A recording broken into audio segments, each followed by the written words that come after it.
विशेष सन्दर्भको साथमा Pashupati kitchen homes private limited, Mitra park, Chabahil. नेपालकै सबैभन्दा ठुलो फलामे छड उत्पादक कम्पनी अम्बे स्टिल्स, जे बन्छ दिगो बन्छ।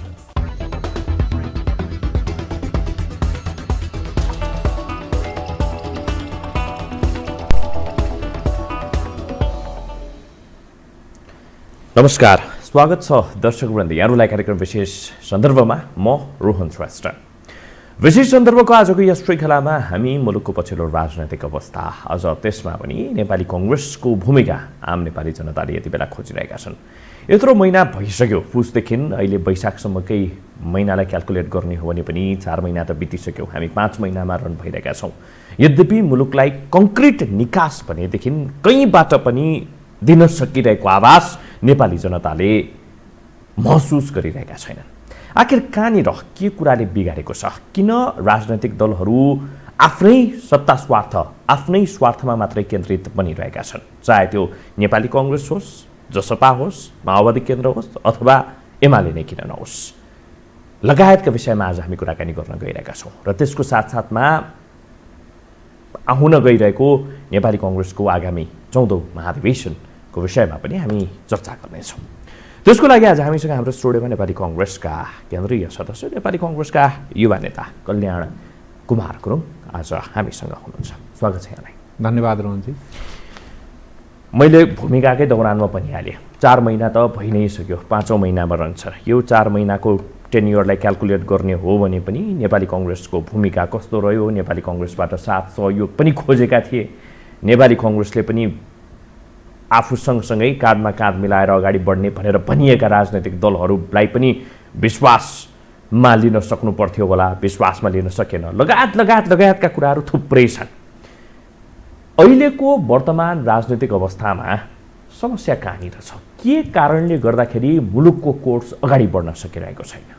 समस्या एक शब्दमा भन्दाखेरि माओवादी केन्द्रले अहिले सरकारलाई दिइरहेको समर्थन फिर्ता नगर्दाखेरि समस्या उब्जिएको छ। कुनै बेला यही प्रश्न चाहिँ नेपाली कङ्ग्रेसलाई पनि लाग्थ्यो कि नेपाली कङ्ग्रेसले बडकपन नदेखाएको कारणले गर्दाखेरि, भन्नको लागि 2007 सालदेखिको बुढो पार्टी भनेर भन्ने बेलामा चाहिँ गणेशमान सिंह बिपीको नाम लिएर नथाक्ने, अनि जति बेला चाहिँ राजनीतिलाई एउटा निकास दिनु पर्थ्यो त्यति बेला चाहिँ नेपाली कङ्ग्रेसबाट कङ्क्रिट डिसिजन चाहिँ अगाडि नआउने, यसले पनि मुलुकलाई चाहिँ धेरै पछाडि पार्यो, धेरै धकेल्यो। अझ भन्दाखेरि ओली र त्यस्तै गरेर चाहिँ नेपाली कङ्ग्रेसका सभापति शेरबहादुर देउवाको कता कता त्यो स्वार्थ मिलेको कारणले गर्दाखेरि पनि मुलुक पछि पर्यो भन्ने यो एउटा क्षमाको बुझाइ। सम्माननीय सर्वोच्च अदालतबाट संसद पुनर्बहालीको फैसला भइसकेपछि नेपाली कङ्ग्रेस, नेकपा माओवादी केन्द्र र राजपाको संयुक्त बैठक बस्यो। बसिसकेपछि हामीले त्यसबेला पनि के भन्यो भने जबसम्म माओवादी केन्द्रले सरकारबाट समर्थन फिर्ता लिँदैन तबसम्म यो सरकारले विश्वासको मत लिने वातावरण सिर्जना हुँदैन। त्यसैले संवैधानिक रूपले पनि सरकारलाई विश्वासको मत लिन बाध्य पार्नको निम्ति पहिले नेकपा माओवादी केन्द्रले सरकारबाट समर्थन फिर्ता लिनुपर्छ। दोस्रो, विश्वासको मत यदि जनता समाजवादी पार्टीले अहिलेको चाहिँ सरकारलाई समर्थन गरेन, नेकपा माओवादी केन्द्रले समर्थन गरेन, नेपाली कङ्ग्रेसले समर्थन गर्ने कुरै आएन भने सरकारले विश्वासको मत प्राप्त गर्न सक्दैन। सरकारले विश्वासको मत प्राप्त गर्न नसकेपछि सरकारले राजीनामा दिनुपर्छ र राजीनामा दिइसकेपछि नयाँ प्रोसेसबाट अगाडि बढ्छ भनेर हामीले पछिल्लो कालखण्डमा सम्माननीय प्रधानमन्त्री केपी शर्मा ओलीले राजनीतिक रूपले, नैतिक रूपले चाहिँ राजीनामा गर्नुपर्छ र नेपाली कङ्ग्रेसको नेतृत्वमा सरकार निर्माण गर्नुपर्छ भनेर केन्द्रीय कार्य समितिबाट पास गरिसकेको स्थिति छ। जहाँसम्म नेपाली कङ्ग्रेसले बडपन नदेखाएको भन्ने कुरो छ, नेपालको संविधानले नै के व्यवस्था गरेको छ भने कुनै पनि सरकारको विरुद्धमा अविश्वासको प्रस्ताव दर्ता गर्दाखेरि 25% सांसदले अविश्वासको प्रस्ताव त हामी दर्ता गर्न सक्छौँ। त्यो त नेपाली कङ्ग्रेसले गर्न सक्छ नि त, सक्छ। तर पास हुनको लागि तत्कालीन अवस्थामा संसदमा कायम रहेका सदस्यहरूमध्ये बहुमत सदस्य आवश्यक हुन्छ, जुन बहुमत सदस्य नेपाली कङ्ग्रेससँग छैन।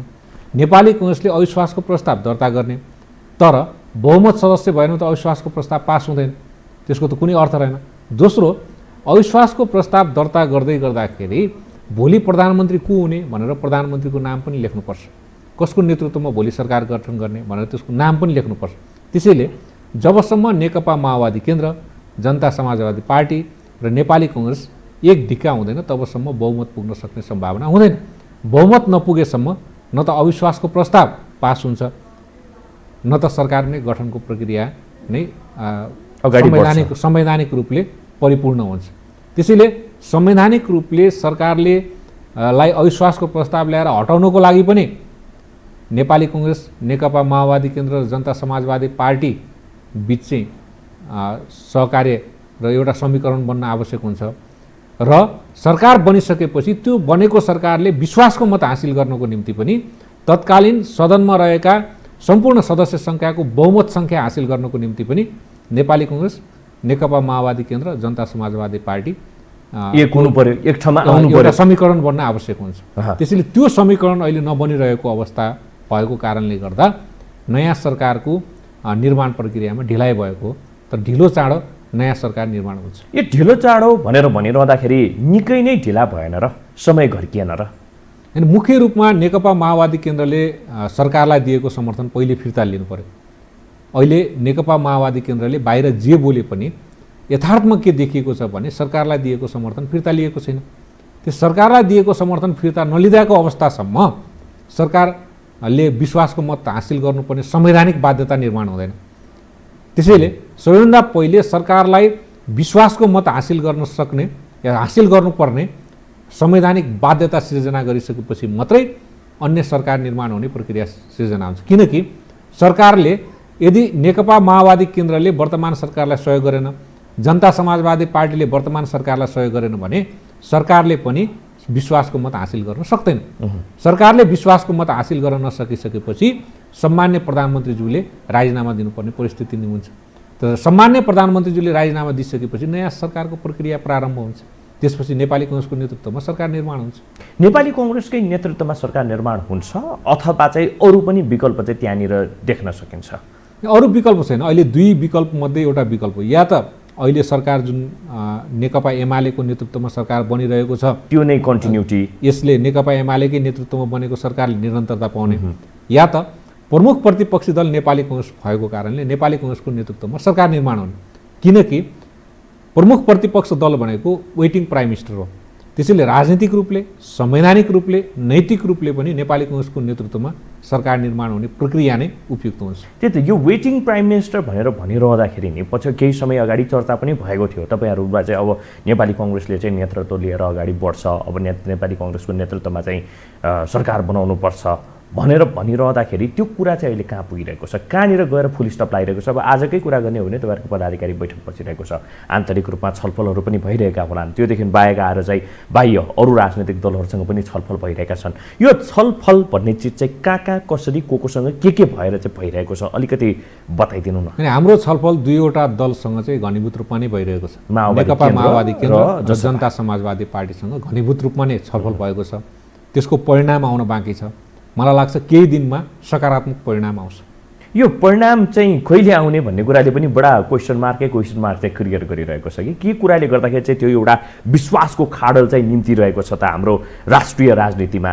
जसरी चाहिँ केपी शर्मा ओलीले भनेका थिए कुनै बेला संसद विघटन गर्दाखेरि, होइन, संसद पुनर्स्थापना त भयो तर संसद पुनर्स्थापना भइसकेपछि यसले ल्याउन सक्ने समस्याहरू के हुन्छ त्यो भनेको समय क्रम सँगसँगै कालखण्ड सँगसँगै देखिन्छ भनेर भने जस्तै अहिले चाहिँ ठ्याक्कै त्यस्तै किसिमको चाहिँ रिफ्लेक्सन देखिएको छ। के भन्दाखेरि यो विश्वासको खाडल उतातिर प्रधानमन्त्रीलाई चाहिँ हामी चाहिँ अविश्वासको प्रस्ताव दर्ता गर्ने कुरा गरिरहेका छौँ, तर जसले चाहिँ अविश्वासको प्रस्ताव दर्ता गर्ने भनेर भनिरहेको छ उनीहरू बिच नै एक किसिमको चाहिँ विश्वासको चाहिँ सङ्कट पैदा भइरहेको अवस्था छ। यो कुराले गरेर मुलुक चाहिँ एकातिर गइरहेको छ भन्दाखेरि यो के हो? विश्वासको सङ्कट होइन, अहिले के हो भने यो त देखिएको त्यही हो नि। नेपाली कङ्ग्रेसले माओवादी केन्द्रलाई पनि विश्वास गर्न नचाहने, जसपालाई पनि विश्वास गर्न नचाहने, जसपाले एमालेलाई पनि विश्वास गर्न नचाहने, कङ्ग्रेसलाई पनि विश्वास गर्न नचाहने, माओवादी केन्द्रले शेरबहादुर देवाललाई पनि विश्वास गर्न नचाहने। अब ओली त झन् धेरै पछाडिको कुरा भइहाल्यो। अहिलेको संसदको अङ्कगणित कस्तो छ भने सदनमा कुनै पनि दलको बहुमत छैन, तर सबैभन्दा ठुलो दलको रूपमा नेकपा एमाले छ। नेकपा एमाले भोलि यदि नेकपा एमालेसँगको समर्थन नेकपा माओवादी केन्द्रले फिर्ता लियो भने पनि भोलि दुई वा दुईभन्दा बढी दल मिलेर सरकार गठन हुन सकेन। धारा 76 को उपधारा 2 अन्तर्गत सरकार निर्माण हुन सकेन भने अहिले पनि सरकार 2 निर्माणको अन्तर्गतै हो नि हैन। अब अस्ति जसरी चाहिँ सर्वोच्चले फैसला गरिसके पश्चात त्यो 2 अन्तर्गत हो कि 1 अन्तर्गत अहिलेको सरकारले स्पष्ट गरिसकेको छैन। यदि त्यो त क्लियरै छ नि। अहिलेको सरकार धारा 76 को उपधारा 2 अन्तर्गत हो भने अहिलेको सरकारले धारा 76 को उपधारा 4 अन्तर्गत 30 दिनभित्र विश्वासको मत लिनुपर्ने हो। तर सरकारले धारा 76 को उपधारा 4 अन्तर्गत 30 दिनभित्र विश्वासको मत लिएको छैन।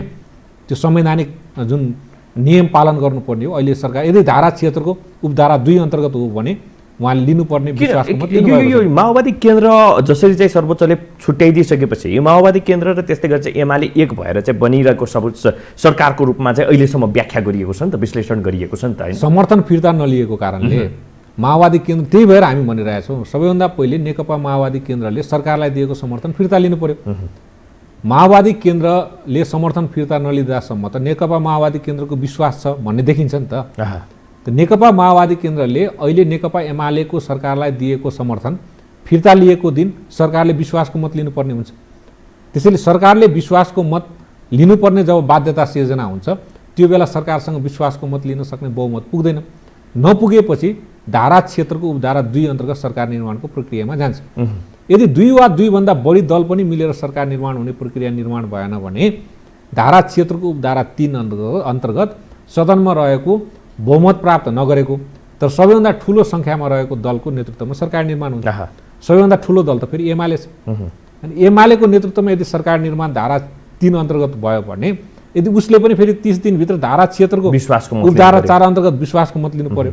धारा 76 को उपधारा 3 अन्तर्गत नियुक्त सरकारले धारा 76 को उपधारा 4 अन्तर्गत 30 दिनभित्र विश्वासको मत लिन नसकेमा धारा 76 को उपधारा 5 अन्तर्गत फेरि सरकार नियुक्तिको प्रक्रिया प्रारम्भ हुन्छ। धारा 76 को उपधारा 5 अन्तर्गत नियुक्त प्रधानमन्त्रीले फेरि 30 दिनभित्र विश्वासको मत लिनु पर्यो। 30 दिनभित्र विश्वासको मत लिन नसकेपछि धारा 76 को उपधारा 7 अन्तर्गत फेरि संसद विघटनको सिफारिस गर्ने र 6 महिनाभित्र सम्पन्न हुने गरी निर्वाचनको मिति तोक्ने संवैधानिक प्रावधान छ। त्यो संवैधानिक प्रावधान भएकोले अर्कोतिर के हो भने सदनको समीकरण कस्तो छ भने अहिले नेकपा एमाले कुनै एउटा दलसँग साझेदार गर्दाखेरि पनि उसको बहुमत पुग्न सक्ने सम्भावना छ। तर नेपाली कांग्रेसले एउटा दलसँग मात्रै नेकपा एमाले बाहेक कुनै एउटा दलसँग सत्ता साझेदार गर्दैमा बहुमत पुग्न सक्ने अवस्था छैन। नेपाली कांग्रेसले एक भन्दा बढी दल गर्नै पर्ने हुन्छ सँग चाहिँ सत्ता साझेदारी गर्ने या समीकरण गर्नुपर्ने आवश्यकता चाहिँ नेपाली कांग्रेससँग छ बहुमत पुर्याउनको निम्ति। त्यसैले अहिलेको संवैधानिक व्यवस्था अनुसार पनि हामीले 2 वा 2 भन्दा बढी दलसँग मिल्नुपर्ने आवश्यकता भएको कारणले त्यो घनीभूत छलफल हामी गरिरहेका छौँ नेकपा माओवादी केन्द्रसँग, जनता समाजवादी पार्टीसँग र माओवादी केन्द्रलाई बारम्बार भनिरहेका छौँ कि उहाँले सरकारलाई दिएको समर्थन फिर्ता गर्नु पर्यो भने। नेकपा माओवादी केन्द्रले चाहिँ समर्थन फिर्ता लिन किन चाहिरहेको छैन? भित्री कुरा के हो? अनि उहाँहरूलाई के लाग्यो होला भने यदि समर्थन फिर्ता हामीले लिएर पनि 2 वा 2 भन्दा बढी दलहरू मिलेर सरकार गठनको निर्माण प्रक्रिया भएन। एकछिनलाई मानौँ जनता समाजवादी पार्टीले साथ दिएन भने नेपाली कांग्रेसको नेतृत्वमा सरकार निर्माण हुँदैन। नबनिसकेपछि भोलि फेरि चाहिँ जनता समाजवादी पार्टीले भोलि नेकपा एमालेलाई साथ दियो भने त एमालेको नेतृत्वमा सरकार निर्माण हुन सक्ने सम्भावना हुन्छ एउटा।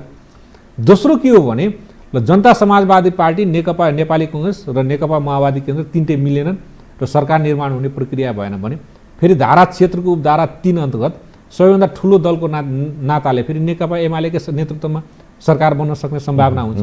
त्यही यी सबै कुरालाई मूल्याङ्कन गरेर नेकपा माओवादी केन्द्रले के सोचेको हुनुपर्छ भने जब हामी धारा 76 को उपधारा 2 अन्तर्गत 2 वा 2 भन्दा बढी दलहरू मिलेर नेकपा एमाले बाहेकका दलहरू मिलेर सरकार निर्माण हुने ठोस प्रक्रिया जब प्रारम्भ हुन्छ त्यो बेला चाहिँ हामी समर्थन फिर्ता लिन्छौँ भनेर बसेको चाहिँ हुनसक्छ जस्तो। एकदमै त्यो ठोस निर्णयको लागि पनि त्यो ठोस डिसिजन चाहिँ उसले ल्याउनु, किनभने उसले भनिरहेको के छ भनेदेखि तुरुन्तै समर्थन फिर्ता लिइहाल्यो भने पनि त्यो त फेरि एकलौटी ढङ्गबाट चाहिँ सरकार सञ्चालन गरेको जस्तो हुन्छ।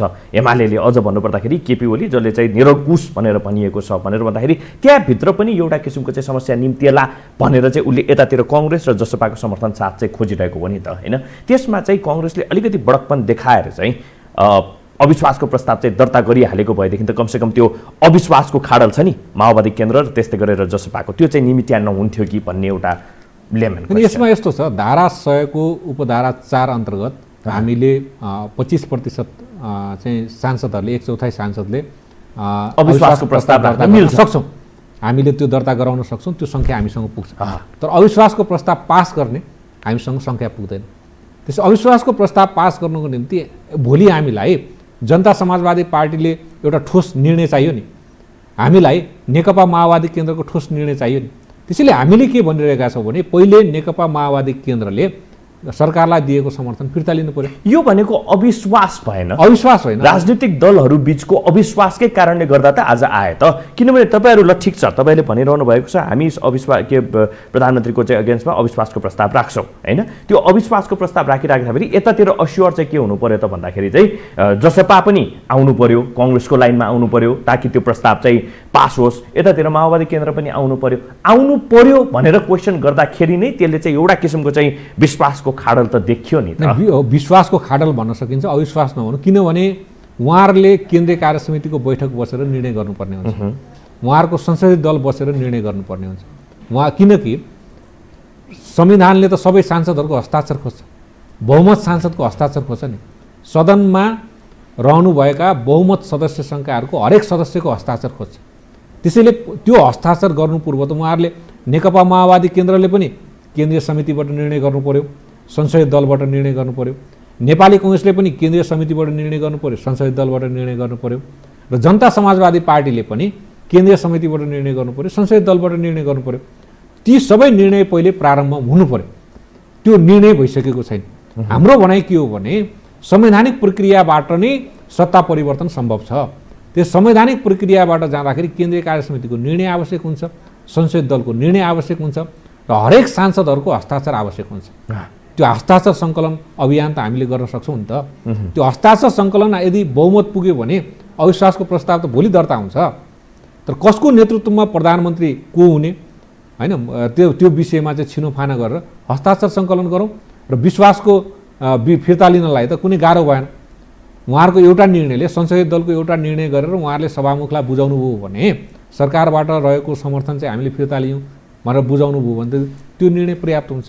त्यसैले पहिले उहाँहरूले त्यो गर्दाखेरि सरकार गठनको प्रक्रियालाई सहज हुन्छ भनेर हामीले उहाँहरूलाई के भनिरहेका छौँ भने पहिले नेकपा माओवादी केन्द्रले नेकपा एमालेको सरकारलाई दिएको समर्थन फिर्ता लिएको उहाँहरूले संवैधानिक र वैधानिक रूपले सभामुखलाई जानकारी गराउनुपर्छ। उहाँहरूले मात्रै लिएर पनि पुग्दैन, यतातिर चाहिँ तपाईँहरूको लागि फिर्ता लिन त पुग्यो नि, जसपाको पनि साथ सहयोग चाहिन्छ।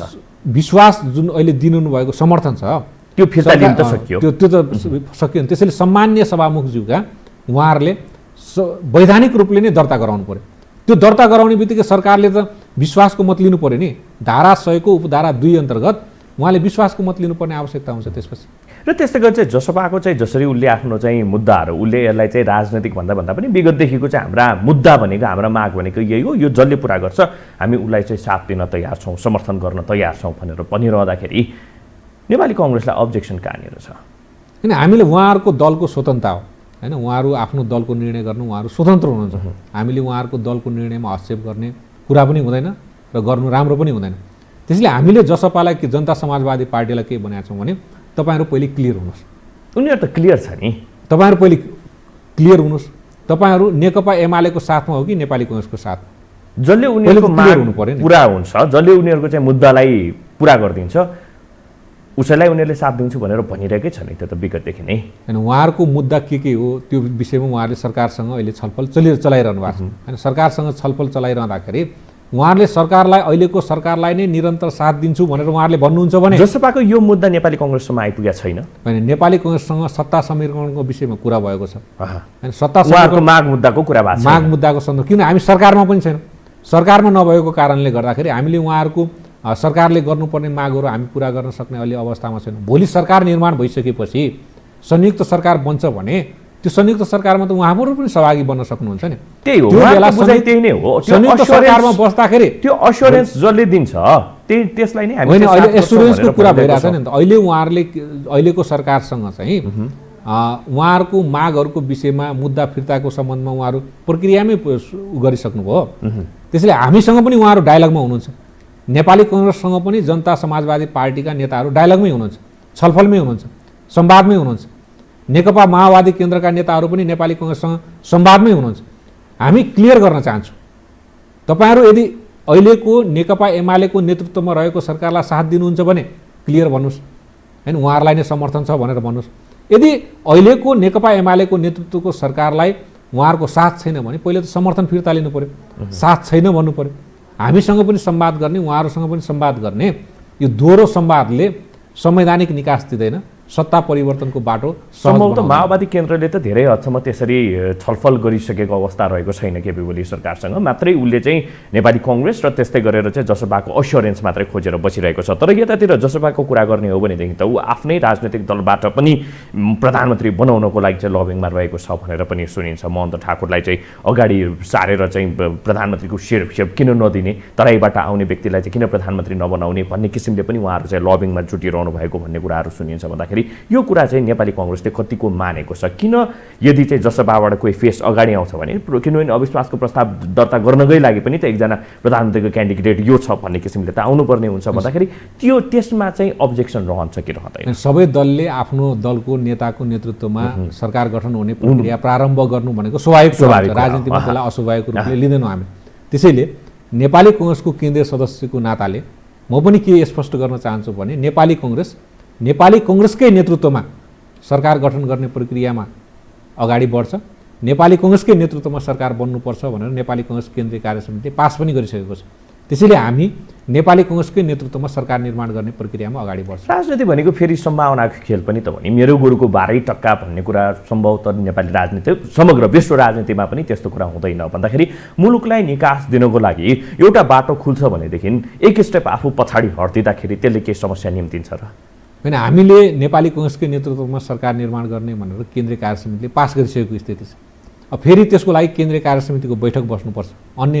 हामीले यदि अन्यथा निर्णय गर्ने हो भने केन्द्रीय कार्य समितिको बैठक बसेर केन्द्रीय कार्य समितिले निर्णय गर्नुपर्ने हुन्छ। अहिले नेपाली कङ्ग्रेस केन्द्रीय कार्य समितिले निर्णय गरेको के हो भने वर्तमान सरकारको प्रधानमन्त्री सम्मान्य केपी शर्मा ओलीको हामीले राजीनामा मागेका छौँ, उहाँले राजीनामा गर्नुपर्छ र नेपाली कङ्ग्रेसको नेतृत्वमा सरकार निर्माण गर्ने प्रक्रियालाई हामीले अगाडि बढाउनुपर्छ भनेर हामीले त्यो निर्णय गरेका छौँ। त्यो तपाईँहरूले पार्टीगत रूपमा निर्णय गर्नुभयो। अब तपाईँले अघि पनि भन्नुभयो कुनै पनि पार्टीको कार्यकर्ता अथवा नेताको रूपमा भन्ने हो भने आफ्नो पार्टीको कोही न कोही बनोस्, सरकार निर्माण होस् भन्ने चाहन्छ भनेर। तर त्यहाँभित्र चाहिँ स्वार्थको गन्ध आउँदो रहेछ कि मुलुक ठुलो कि पार्टी ठुलो भन्ने कुरा पनि हुन्छ। यदि मुलुकलाई निकास दिनको लागि एक स्टेप पछाडि आउनुपर्छ, एक स्टेप पछाडि आइन्छ भनेदेखि त्यसले त धेरै पछाडि त लङ टर्मको त फेरि अर्कै किसिमको चाहिँ कोर्स लिन्छ भन्ने पनि त हो नि त राजनीतिक। मुलुकमा देखिएको संवैधानिक जुन समस्या छ, राजनीतिक समस्या छ, यो राजनीतिक समस्या र संवैधानिक समस्याको निकासको निम्ति नै हामीले नेपाली कङ्ग्रेसको नेतृत्वमा सरकार गठन गर्नुपर्छ भनेर भनेका हौँ। त्यसको कारण के हो भने संसदीय व्यवस्थामा प्रमुख प्रतिपक्षी दल भनेको वेटिङ गभर्नमेन्ट हो। त्यसैले जुन गभर्नमेन्ट नभइसकेपछि संसदीय व्यवस्थामा प्रमुख प्रतिपक्षी दलकै नेतृत्वमा सरकार निर्माण हुने संसारभरिको परम्परा र प्रचलन छ। जसपाको नेतृत्व स्वीकार्न सकिन्न। होइन, हामी नेपाली कङ्ग्रेसको नेतृत्वमा सरकार निर्माण गर्ने कुरामा हाम्रो केन्द्रीय कार्य समितिको निर्णय हो। अहिले जसपालाई स्वीकार्न सकिन्न। नेपाली कङ्ग्रेसको नेतृत्वमा सरकार गठन गर्ने हाम्रो केन्द्रीय कार्य समितिको निर्णय हो। त्यही निर्णयमा हामी अगाडि बढिरहेका छौँ। नेपाली कङ्ग्रेस बाहेक अरू कसैलाई पनि हामी देख्न चाहन्नौँ, हेर्न चाहन्नौँ। होइन, अहिलेको स्थितिमा यो त कस्तो भयो भने नि जसपाले लगभग दुईटा मुद्दा अगाडि सारेको छ। एउटा भनेको रेशम चौधरी लगायतका त्यो भनेका पछि अब सरकारमा गइसकेपछि भन्ने कुरा पनि अघि तपाईँले भने जस्तै हुन सक्ला। अर्को भनेको चाहिँ तराईको एकजना छोरालाई प्रधानमन्त्री दिँदा के फरक पर्छ र भन्ने उहाँहरूको लगभग दुईटा मुद्दा। अनि यतातिर आएर चाहिँ हलो अड्किएको भनेको माओवादीले चाहिँ समर्थन फिर्ता नलिँदाखेरि तपाईँहरूले भनिरहनु भएको छ नेपाली कङ्ग्रेसकै नेतृत्वमा चाहिँ सरकार बन्नुपर्छ, यो बाहेक अरू कुरा स्वीकार्य छैन भन्ने किसिमले चाहिँ कुरा राखिरहँदाखेरि तपाईँहरू टस्कमस नहुने, जसपा टस्कमस नहुने, माओवादी केन्द्र टस्कमस नहुने भनेपछि who is going to solve all this political chaos? होइन, हामीले स्पष्ट भनेका छौँ। हामीले के भनेका छौँ भने तपाईँ पनि स्पष्ट हुनुहुन्छ, जसपा पनि स्पष्ट छ, हामी वैकल्पिक सरकारको हामी नेतृत्व गर्न तयार छौँ। हामी वैकल्पिक सरकारको नेतृत्व गर्न तयार छौँ र नेपाली कङ्ग्रेसको नेतृत्वमा सरकार गठन हुनुपर्छ भनेर हामीले स्पष्ट भनेका छौँ। त्यो केन्द्रीय कार्य समितिको निर्णय पनि हामीले गरेका छौँ। अब नेकपा माओवादी केन्द्र र जनता समाजवादी पार्टीले स्पष्ट के गर्नु पर्यो भने उहाँहरू कसको नेतृत्वको सरकारमा सहभागी हुने वा सहभागी नहुने या कुन दललाई उहाँहरूले समर्थन दिने, किनकि यो राजनीतिक या संवैधानिक सङ्कट लामो समयसम्म राखेर हुँदैन। एकदमै एमालेलाई समर्थन गर्ने ठाउँ छैन, होइन नेपाली माओवादी केन्द्रले पनि त्यो सम्भवतः गर्दैन र यतातिर आएर चाहिँ जसपा पनि धेरै हदसम्म चाहिँ हामी चाहिँ असंवैधानिक ठहरिएका व्यक्तिको चाहिँ साथ दिन्नौ भन्ने किसिमको उनीहरूको टेन्टेटिभ बुझाइ हुन त आफ्नो हिसाबले सबैले छलफल गरिरहेको छ। तर यतातिर नेपाली कङ्ग्रेसलाई साथ दिनलाई पनि नेपाली कङ्ग्रेस त फेरि हातमा चाहिँ एकदमै कसिलो दरिलो तरिकाले चाहिँ लट्ठी लिएर बसेको छ। मैले भनेको जस्तो हुन्छ भनेदेखि हुन्छ, होइन भनेदेखि चाहिँ तिमीहरू जेसुकै गरेर गर भन्ने हिसाबले चाहिँ बसिरहेको छ भन्दाखेरि त त्यो अविश्वासले चाहिँ मुलुक कहाँ जान्छ? अविश्वास होइन, हामीले जेसुकै विश्वासको खाडल तपाईँको अघि शब्दलाई लिने हो भनेदेखि मैले किनभने एउटा हेर्नुहोस्, यो संवैधानिक निकास दिनको निम्ति एउटा स्पष्ट दृष्टिकोण आवश्यक हुन्छ। लामो समयसम्म यो देशले सङ्क्रमणकालीन अवस्था भोग्यो, हामी धेरैले दुःख पायौँ। बल्ल बल्ल सङ्क्रमणकालीन अवस्थाबाट एउटा संविधान निर्माण भएको छ र मुलुक एउटा कोर्समा आएको छ र अस्ति संसद विघटन जुन असंवैधानिक भयो त्यसले पनि तपाईँलाई एउटा झन्डै डिरेल भएको थियो र सम्मानित सर्वोच्च अदालतको निर्णयले त्यो डिरेल भएको जुन संविधान जुन डिरेल हुन लागेको थियो त्यसलाई पनि रोकेर एउटा ट्र्याकमा लिएर आएको छ। अब अहिले संवैधानिक सङ्कट निस्किँदैछ। संवैधानिक सङ्कट के निस्किएको छ भने कुनै पनि दलसँग बहुमत छैन। कुनै पनि दलसँग बहुमत नभइसकेपछि संसदीय व्यवस्थामा 2 वा 2 भन्दा बढी दलहरू मिलेर सरकार निर्माण हुने प्रक्रिया अगाडि बढ्छ। त्यसैले 2 वा 2 भन्दा बढी दलहरू मिलेर सरकार निर्माण हुने प्रक्रियालाई अगाडि बढाउनु पर्यो। या त धारा 76 धारा 2 अन्तर्गत सरकार नेपाली कङ्ग्रेसले अलिकति चाहिँ फेरि मैले त्यो बडकपन भन्ने शब्द युज गरेँ होइन, त्यो बडकपन देखाउँदै चाहिँ एक स्टेप पछाडि सरेर अरूलाई ल ठिक छ अहिले त फेरि यो केही समयको नहुने हुन्छ, त्यसपछि फेरि हामी चाहिँ नयाँ पोलिटिकल कोर्सबाट चाहिँ अगाडि बढ्छ मुलुक भनेपछि त्यो केही समयको लागि चाहिँ हामी यसरी चाहिँ जाउँ न त, म चाहिँ एक स्टेप पछाडि बस्छु भनेर त्यो किन चाहिँ त्यसरी चाहिँ खुला हृदय गर्न सक्दैन? होइन, हामी खुला हृदयले भनिरहेका छौँ। उहाँहरूलाई के भनिरहेका छौँ भने यदि तपाईँहरूलाई सम्भावना छ हामीलाई सपोर्ट गर्नुहोस्, हाम्रो नेतृत्वमा सरकार निर्माण हुन्छ, नेपाली कङ्ग्रेसको नेतृत्वमा सरकार निर्माण हुन्छ। हामीहरू नेतृत्वमा तपाईँहरू सरकार निर्माण गर्न यदि तयार हुनुहुन्न भने जसको नेतृत्वमा तपाईँ सरकारमा जान तयार हुनुहुन्छ या जसको नेतृत्वको सरकार स्वीकार्न तयार हुनुहुन्छ खुलेर त भनिदिनुहोस्। खुलेर भन्यो भने जस्तै नेपाली कङ्ग्रेसको नेतृत्व उहाँहरूलाई स्वीकार्य छैन भने कसको नेतृत्व स्वीकार्य छ? उहाँहरू त खुलेर त आउनु पऱ्यो नि, उहाँहरू खुलेर नआउने।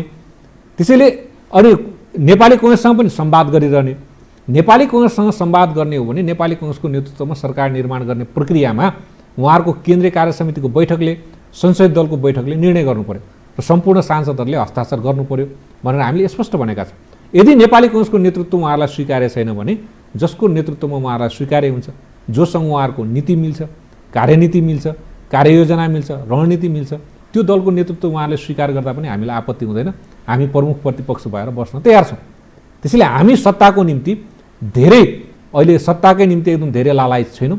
हामीले भनाइ के हो भने संसदीय व्यवस्थामा अहिलेको सत्ता पक्षले या अहिले भइरहेको सरकारले बहुमत गुमाएको स्थितिमा प्रमुख प्रतिपक्ष दल चाहिँ राजनीतिक रूपले, संवैधानिक रूपले, नैतिक रूपले पनि वेटिङ गभर्मेन्ट भएको कारणले पहिलो हक प्रमुख प्रतिपक्ष दलको हुन्छ र प्रमुख प्रतिपक्ष दलको हैसियतमा नेपाली कङ्ग्रेसको नेतृत्वमा सरकार निर्माण हुनुपर्छ। सत्ताको लोभ छैन भनेर भन्ने अनि त्यसपछि चाहिँ फेरि यस्तो किसिमले चाहिँ हलो अड्काइदिँदाखेरि चाहिँ हलो अड्काएका छैनौँ। हामी त प्रमुख प्रतिपक्ष दल हौँ, हामीले भनेका छौँ हामी प्रमुख प्रतिपक्ष दल भएर पनि बस्न तयार छौँ। भनेपछि मुलुकले चाहिँ निकास अहिले तुरुन्तै चाहिँ पाउँछ भनेर आशा नगर्दा हुन्छ है? अनि पाउन सक्छ, तर त्यसको लागि 3वटा उपाय रहन्छ। एउटा नेकपा माओवादी केन्द्रले वर्तमान सरकारलाई दिएको समर्थन फिर्ता लिनु पर्यो या भन्नु पर्यो, या के भन्नु पर्यो भने वर्तमान सरकारलाई हाम्रो समर्थन निरन्तर छ भनेर भन्नु पर्यो।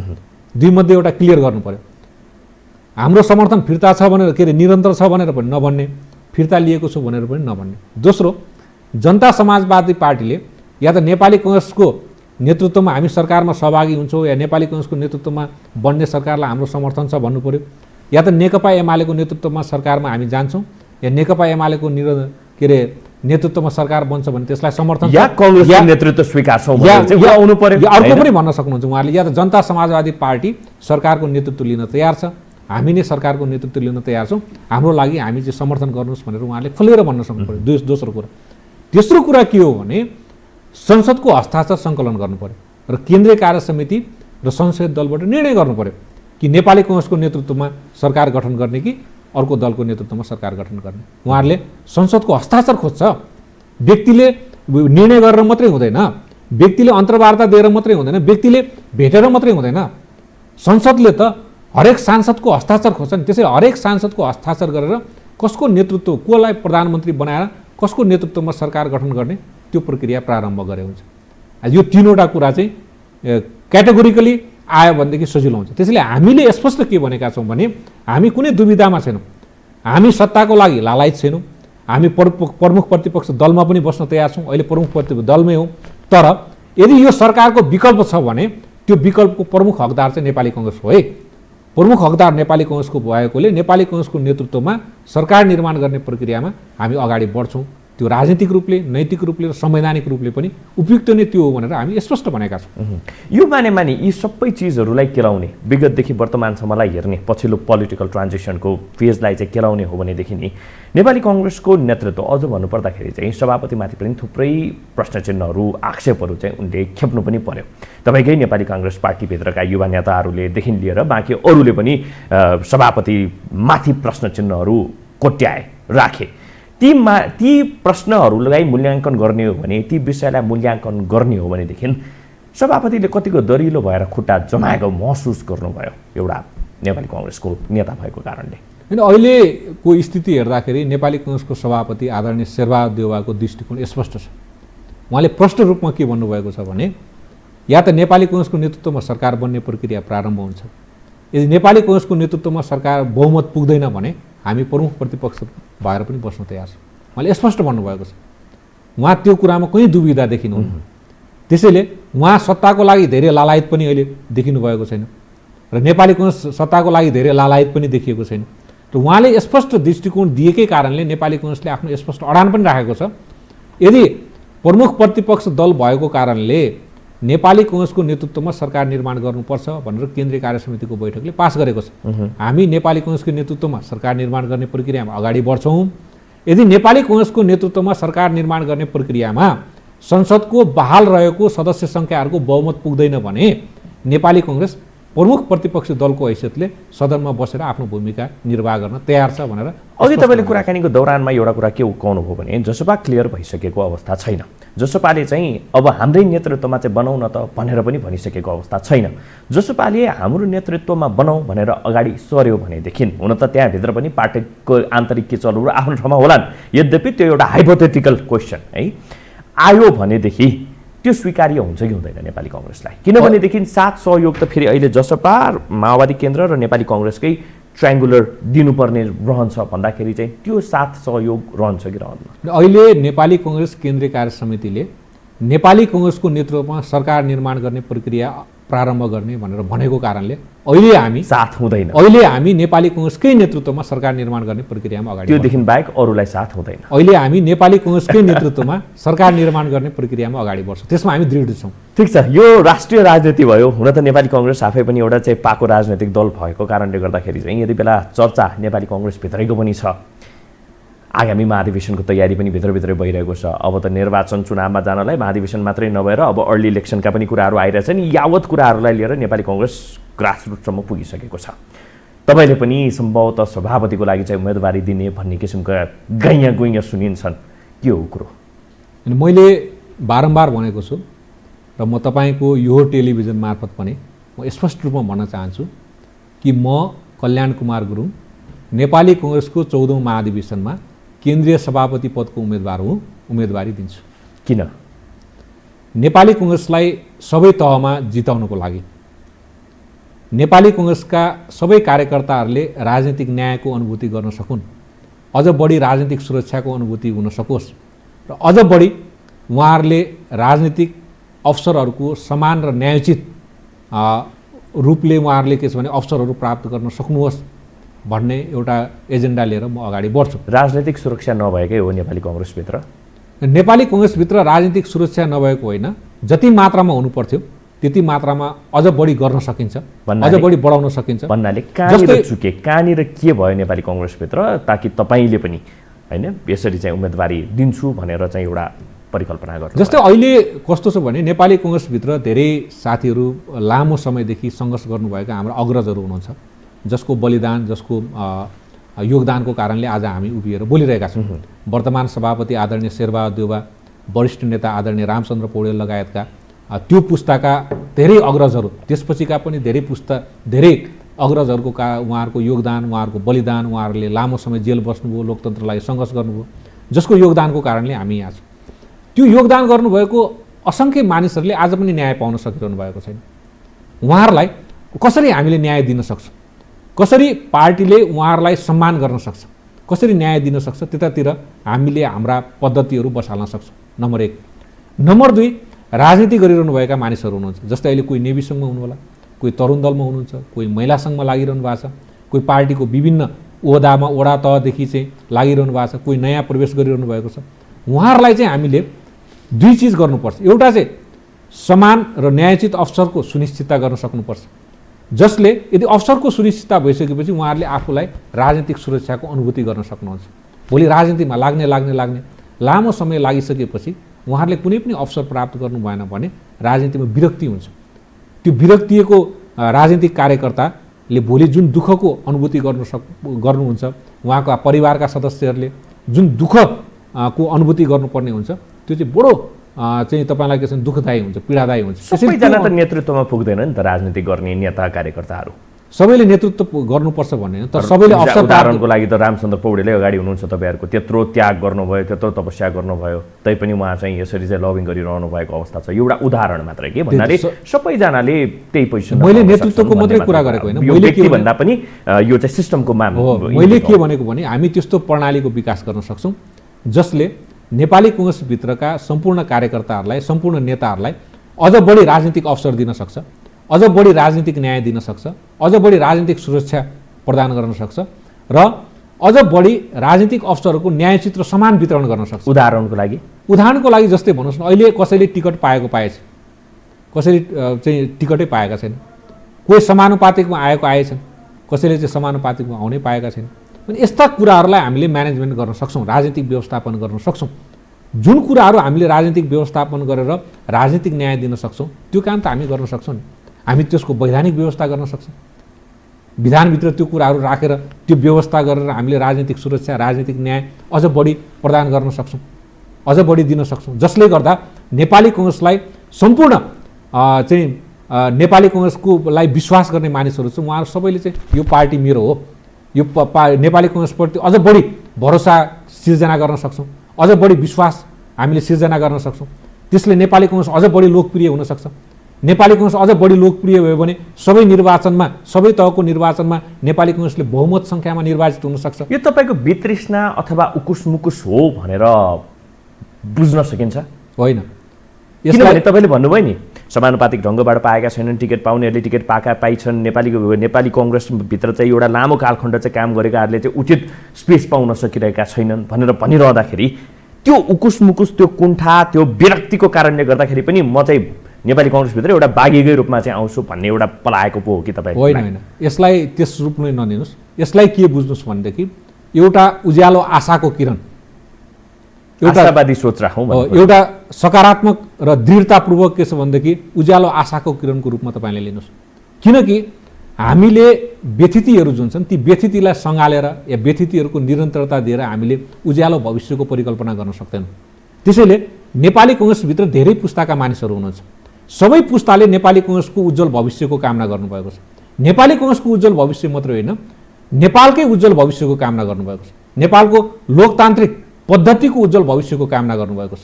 त्यसैले नेपाली कङ्ग्रेसको हरेक कार्यकर्ताको जुन मनोभावना छ, चाहे नेभी सङ्घबाट लागेका, भर्खर नेभी सङ्घबाट प्रारम्भ गरिरहनुभएका नेपाली कङ्ग्रेसप्रति आस्थावान मानिसहरू हुन्, चाहे विश्वमा जनसम्पर्क समितिको माध्यमबाट नेपाली कङ्ग्रेसलाई सहयोग गरिरहनुभएका असङ्ख्य नेपालीहरू हुन्, या तपाईँलाई के छ भने विभिन्न भातृ सङ्गठन, स्वैच्छिक सङ्गठन र पार्टीको वडा तहदेखि लिएर केन्द्रीय तहसम्म काम गरिरहनुभएका या कुनै पनि अवसर प्राप्त नगर्नुभएका गाउँमा बसेर नेपाली कङ्ग्रेसको झन्डालाई सधैँभरि आफ्नो हातमा राखेर र नेपाली कङ्ग्रेसको आदर्शलाई आफ्नो हृदयमा राखेर बसिरहनुभएका तमाम नेपाली कङ्ग्रेसका मानिसहरूमा उज्जवल भविष्यको दृढतापूर्वक उज्यालो किरण छर्न आवश्यक छ।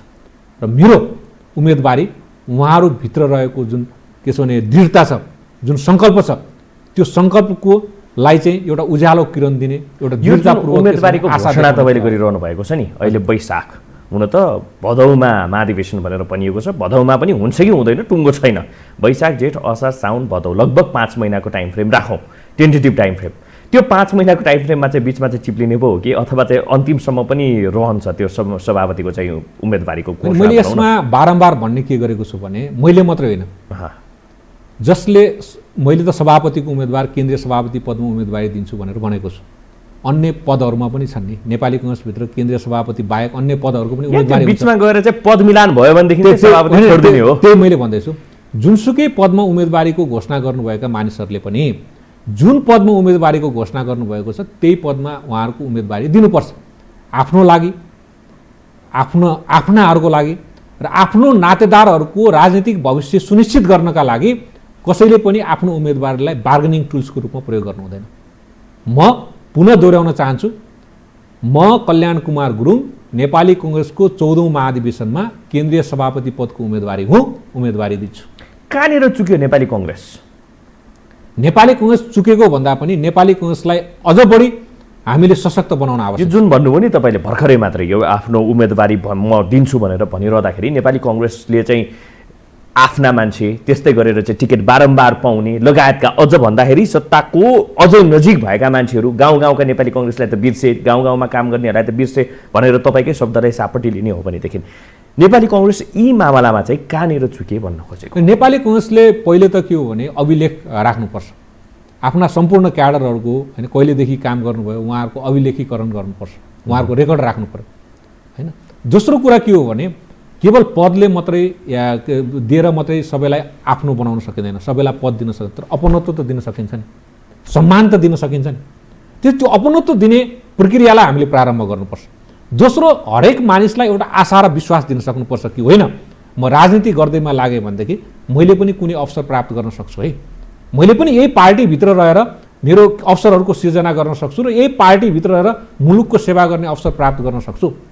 यो पार्टी सबैको साझा पार्टी हो, यो पार्टीभित्र रहेर मैले आफ्नो मात्रै होइन मुलुकको पनि सेवा गर्न सक्छु र पार्टीको पनि के छ भने पार्टीको निम्ति आफ्नो योगदान दिन सक्छु भन्ने एउटा जुन सङ्कल्प लिएर आउनुभएको हरेक कार्यकर्ताहरू हुन्छ उहाँहरूलाई हामीले राजनीतिक सुरक्षा प्राप्त गर्न सक्नुपर्छ, प्रदान गर्न सक्नुपर्छ, राजनीतिक न्याय प्रदान गर्न सक्नुपर्छ, अवसरको न्यायचित र समान वितरण हुन्छ भन्ने एउटा विश्वास दिलाउन सक्नुपर्छ।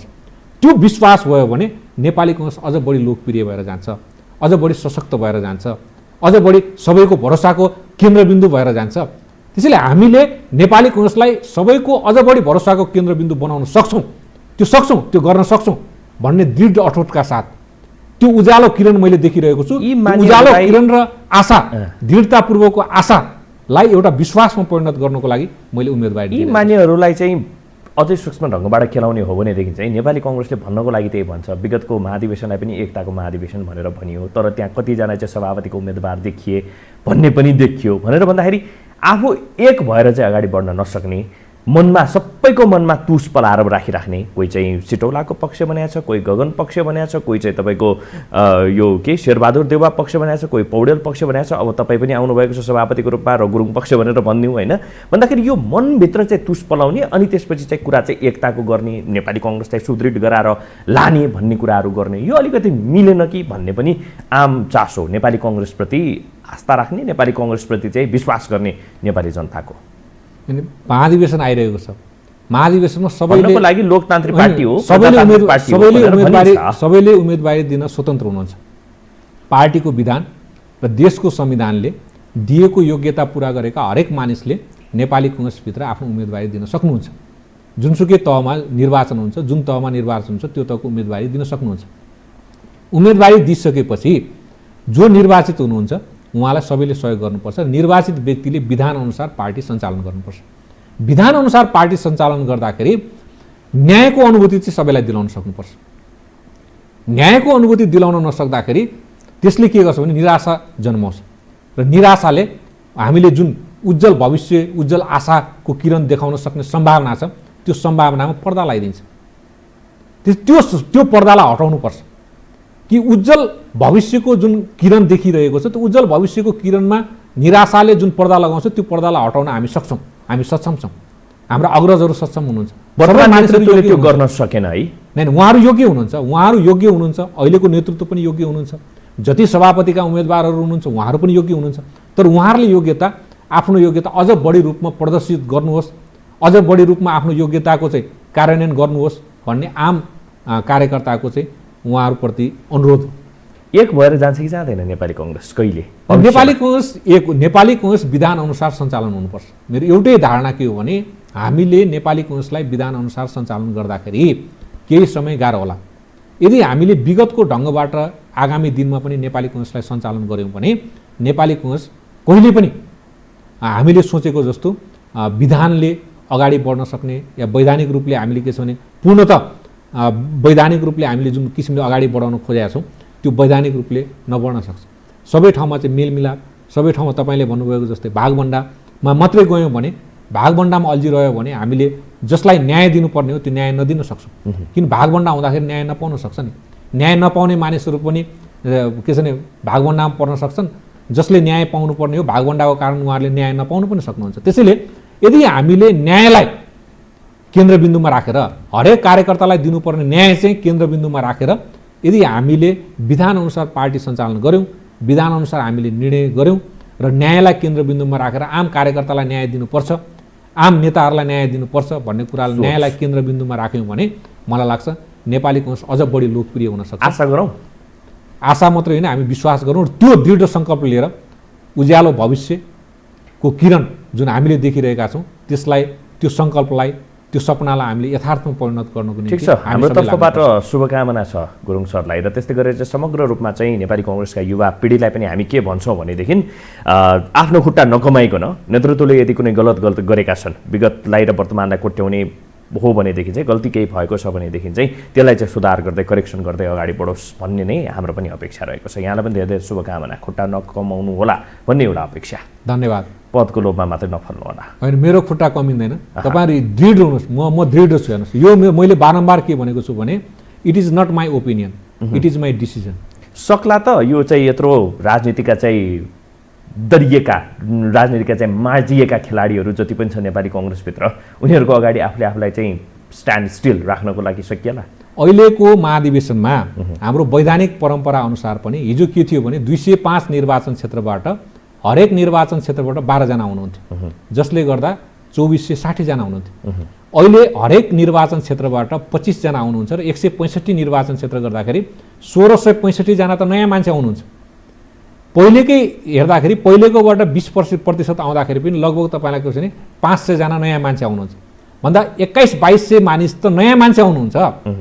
यसपालि 2400-2500मा जित हार हुन्छ। 100% अझ हामीले क्रियाशील सदस्यता नयाँ वितरण गरेका छौँ। पुरानोको जति 13औं महाधिवेशनमा भाग लिनुभएको हो 13औं महाधिवेशनको 100% नयाँ क्रियाशील सदस्यता वितरण गरेको कारणले नयाँ मानिस आउने सम्भावना बढी छ। नयाँ महाधिवेशन प्रतिनिधिहरू जति बढी आउनुहुन्छ, नयाँ पुस्ताका मानिसहरू त्यति नै बढी केन्द्रीय कार्य समितिमा प्रतिनिधित्व गर्छन् र केन्द्रीय के छ नेतृत्वमा जित्न सक्ने सम्भावना त्यति बढी हुन्छ। त्यसैले तपाईँले एउटा कुरा तपाईँको मार्फत के भन्न चाहन्छु भने म नेपाली कङ्ग्रेसको केन्द्रीय सभापतिको उम्मेदवार भनेको सबै पुस्ताको प्रतिनिधित्व गर्दै मैले उम्मेदवारी दिएको छु र मलाई के विश्वास छ भने मलाई सबै पुस्ताका मानिसहरूले मतदान गर्नुहुनेछ, विश्वास गर्नुहुनेछ। एकदमै तपाईँलाई शुभकामना छ। अब फेरि जाँदा जाँदै अलिकति राष्ट्रिय राजनीतिलाई थोरै छौँ। यति बेला चाहिँ नेपाली कङ्ग्रेसभित्रैबाट पनि अर्ली इलेक्सनका कुराहरू आइरहेका छन्। हुन त हामीले अघि पनि जोड्यौँ, अर्ली इलेक्सनसम्म जानको लागि त्यो सिक्वेन्स, त्यो पुलका पनि हामीले चाहिँ विवेचना गऱ्यौँ, विश्लेषण गऱ्यौँ। सम्भावना कतिको देखिन्छ? अहिले हल्ला चाहिँ चलिरहेछ। हेर्नुहोस्, हल्ला म यथार्थ भन्न सक्दिनँ। अहिले हल्ला चाहिँ के चलिरहेछ भने बजारमा मङ्सिरमा प्रतिनिधि सभाको चुनाव हुन सक्ने सम्भावना छ भनेर बजारमा हल्ला चाहिँ चलेको छ। त्यसै बजारमा हल्ला चलेकै भरमा मैले बोल्न चाहिँ मिल्दैन। तर मलाई के लाग्छ भने यदि बहुमत प्राप्त सरकार निर्माण भएन, चाहे नेकपा एमालेको नेतृत्वमा होस् या नेपाली कङ्ग्रेसको नेतृत्वमा होस्, बहुमत प्राप्त सरकार कसैको पनि निर्माण भएन या कुनै पनि दलले धारा क्षेत्रको उपधारा 2 अन्तर्गत सरकार निर्माण गर्ने प्रक्रिया सम्भावना भएन भने तपाईँलाई मङ्सिर महिनाभित्र प्रतिनिधि सभाको निर्वाचन हुने सम्भावना प्रबल भएर जान सक्छ। अहिलेसम्मको चाहिँ सिनेरियो हेर्दाखेरि धेरै हदसम्म चाहिँ त्यही होला जस्तो चाहिँ भान भइरहेको छ। कुनै दलले कुनै दललाई समर्थन नगर्ने हो भने त्यसले के गर्छ भने धारा क्षेत्रको उपधारा 2 अन्तर्गत सरकार निर्माण हुँदैन, धारा क्षेत्रको उपधारा 3 अन्तर्गत सरकार निर्माण हुन्छ। त्यसले पनि धारा क्षेत्रको उपधारा 4 अन्तर्गत विश्वासको मत प्राप्त गर्न सक्दैन। त्यसपछि फेरि धारा क्षेत्रको उपधारा 5 अन्तर्गत सरकार निर्माण हुन्छ। धारा क्षेत्रको उपधारा 5 अन्तर्गत निर्मित सरकारले तपाईलाई संसद विघटनको सिफारिस गर्छ। यो कुरालाई हेर्ने हो भने सम्पन्न हुने गरी निर्वाचन, यो कुरालाई हेर्ने हो भनेदेखि त प्रधानमन्त्रीले जसरी भनिरहेका थिए नि नयाँ जनादेशमा जाउँ भनेर भनिरहेको, त्यो कुरा त धेरै हदसम्म चाहिँ सही साबित हुँदो रहेछ नि है। उहाँको कुरा सही वा गलत म भन्न सक्दिनँ, तर उहाँले जुन किसिमले संसद विघटन गर्नुभयो त्यो चाहिँ असंवैधानिक थियो, असंवैधानिक थियो, त्यो चाहिँ गलत थियो। हजुर हस् कल्याण सर, धेरै धेरै धन्यवाद हाम्रो स्टुडियोमा आइदिनु भयो। नेपाली राजनीति पछिल्लो चाहिँ राजनीतिक अवस्था र त्यस्तै गरी चाहिँ नेपाली कङ्ग्रेसभित्रकै राजनीति आन्तरिक राजनीतिको विषयमा चाहिँ आफ्ना विचारहरू राखिदिनु भयो। सभापतिको उम्मेदवारीको लागि भनेर भनिरहनु भएको छ। हाम्रो तर्फबाट फेरि पनि एकपटक शुभकामना। धेरै धेरै धन्यवाद। धन्यवाद तपाईँ। हजुर हस् दर्शक यहाँलाई पनि धेरै धेरै धन्यवाद आज हामीलाई साथ दिनुभएकोमा। हेर्दै रहनुहोला यो हो टेलिभिजन। नमस्कार।